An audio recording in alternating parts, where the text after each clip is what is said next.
بعد golaha wada tashiga qaran oo uu shir gudoomiyay madaxweynaha jamhuuriyadda federaalka Soomaaliya Dr. Xasan Sheekh Maxamuud ayaa ku qabsoomay caasimadda dawladda Galmudug ee Dhuusamareeb 26 iyo 27 Agoosto 2023. golaha wada tashiga qaran ayaa kulankoodii toddobaad diiradda ku saaray ajandayaasha soo socda dhamaystirka howlgallada dib u xoreynta deegaanada kooban ee wali ku harsan gacanta cadawga iyo dardargelinta wajiga labaad ee dagaalka ka dhanka ah qawaarijta xasilinta deegaanada laga xoreeyay qawaarijta iyo deegaanada lagu xoreyn doono howlgallada wajiga labaad dib u heshiisiinta bulshada ku nool deegaanada laga xoreeyay qawaarijta bogaadin golaha wada tashiga qaran waxa uu bogaadinayaa guulaha waaweyn ee ciidamada qalabka sida oo kaashanaya shacabka deegaanada ay ka gaareen dagaaladii u dambeeyay ee qawaarijta looga xoreeyay deegaano badan oo muhiim ah oo dhaca gobolka Galgaduud ee dawladda Galmudug.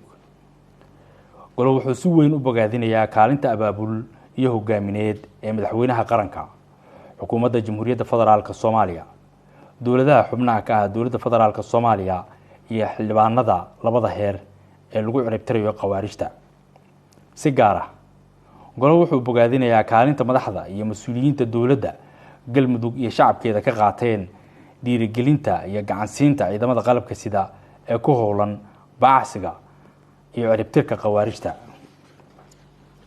qodobada shirka ka soo baxay golaha wada tashiga qaran ayaa falanqeyn dheer kadib ku heshiiyay qodobada hoos ku xusan.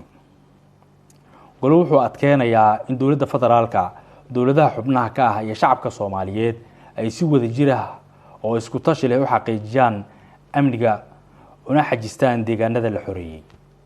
goluhu wuxuu isku raacay in howlgallada la waafajiyo istiraatiijiyadda qaran ee la dagaalanka qawaarijta la iskuna dubarido dadaalada kala duwan ee hay'adaha dalka. goluhu wuxuu adkeenayaa in dalku uu ku jiro xaalad dagaal ayna waajib tahay in loo kala harin dadaalada dib u xoreynta dalka. goluhu wuxuu go'aamiyay in la mideeyo qorshaha iyo hoggaanka howlgallada lagu ciribtirayo qawaarijta lana ballaariyo howlgallada dib u xoreynta xasilinta deegaanada laga xoreeyay qawaarijta. goluhu wuxuu adkeenayaa ahmiyadda ay leedahay hanashada guulaha qiimaha weyn ugu fadhiya ummadda Soomaaliyeed ee laga gaaray dagaalka lagula jiro qawaarijta. goluhu wuxuu farayaa hay'adaha heerarka kala duwan ee dawladda inay mideeyaan qorshayaasha mashaariicda iyo adeegyada bulshada ee ay sida degdegta ah ugu baahan yihiin deegaanada laga xoreeyay qawaarijta sida maamul u samaynta amniga caafimaadka cadaaladda iyo waxbarashada. goluhu wuxuu ka codsanayaa ganacsatada hantilayda Soomaaliyeed iyo kuwa khayrka jecel inay ka qayb qaataan dadaalada dib u kabashada deegaanada la xoreeyay.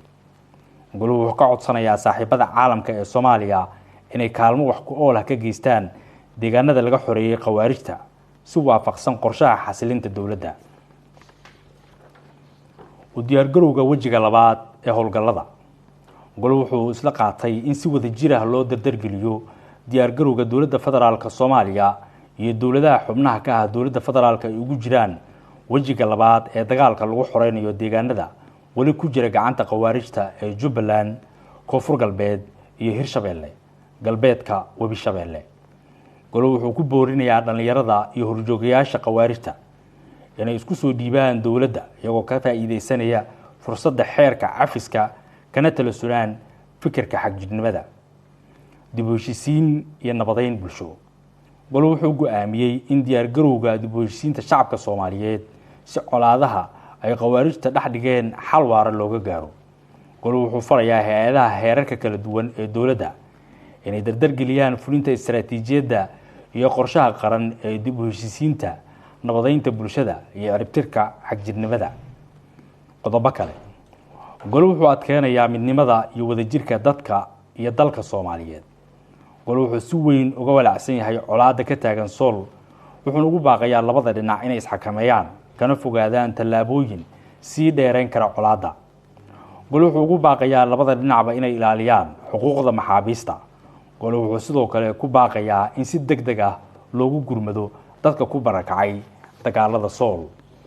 mahadcelin goluhu wuxuu mahadcelin ballaaran u jeedinayaa dawladda iyo shacabka Galmudug oo si buuxda u martigeliyay shirka toddobaad ee wada tashiga qaran. dhammaad